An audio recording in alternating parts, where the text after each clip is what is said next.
Alright, we got a quick little project here. We're rearranging. I had the Rotopax gas can mounted here. I have another Rotopax mount here, so those two would interfere. I'm going to reposition this one to slide the Rotopax and kind of position it right here. This, I have some 80/20 extrusion, and this is actually leftover pieces from an and bike rack, but I've been able to fabricate this to now position the molly or the recovery boards here.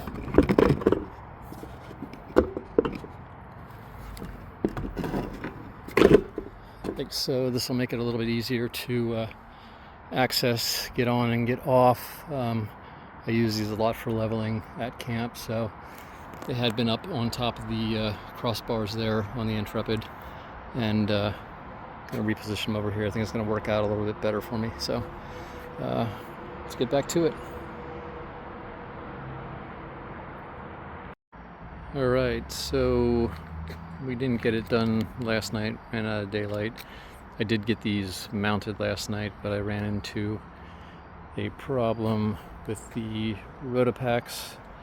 I had to change the orientation, and also I had to put the smaller 2-gallon one down here, and then put the larger 3-gallon up here. So I just basically swapped the locations of that one and that one. The other thing I wanted to talk about here was these Gorilla clamps. So that's what I have on here, Gorilla clamp.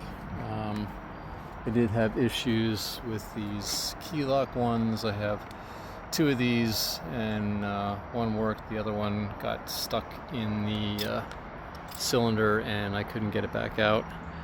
So I saw online forums talking about these guys, Gorilla clamps. They're fine, they work for the purpose, but you're gonna see this is just bare steel, and they do rust, so I threw a coat of Rust-Oleum primer paint on there, and hopefully that works. I might throw a coat of bed liner on it. That seems to be kind of the toughest stuff, but anyway, so I'm going to get a lock to lock these down. These are actually really nice traction boards, all top, very heavy duty, like $60 or $70, and honestly thicker than my more expensive ones over here.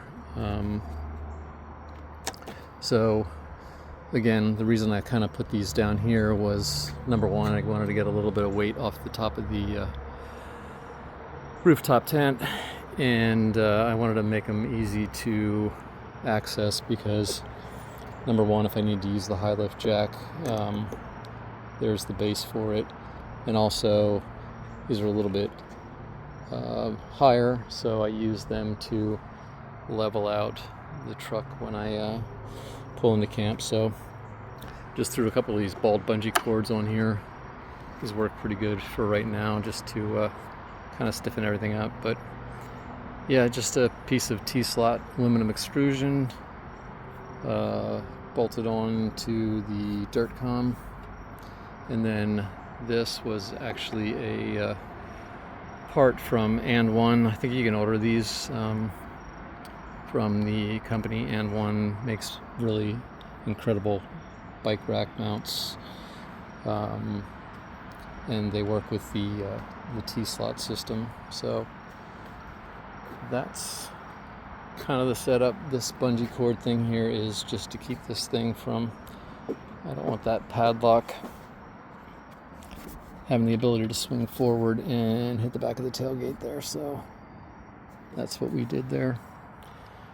So I think we're going to wrap up for tonight because, again, losing some daylight, getting ready for a long road trip on Friday to the Adirondacks, do some hiking and some trail riding up there, so should be fun.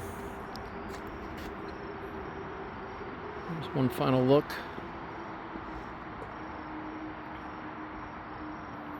Did get the truck washed up last night. It was all dirty and muddy from last weekend. These things are great too. I talked about these a little bit, but I didn't go into too much depth. But these are kind of a cable tray management system for securing your cables either to your wall or underneath your desk. In my case, they worked great to route power cables and the solar cable coming down there. So yeah, these bungee cords are great for everything. I've used them in here to kind of strap everything down for right now. Come up with a better system in a little bit, but we'll get there. They also use these Velcro tie-down straps to kind of pile up the cords here so they're not flopping all over the place. So those work pretty good on the underside of most seats. Again, still debating on a seat delete for back here, but we'll figure it out. That's all for now.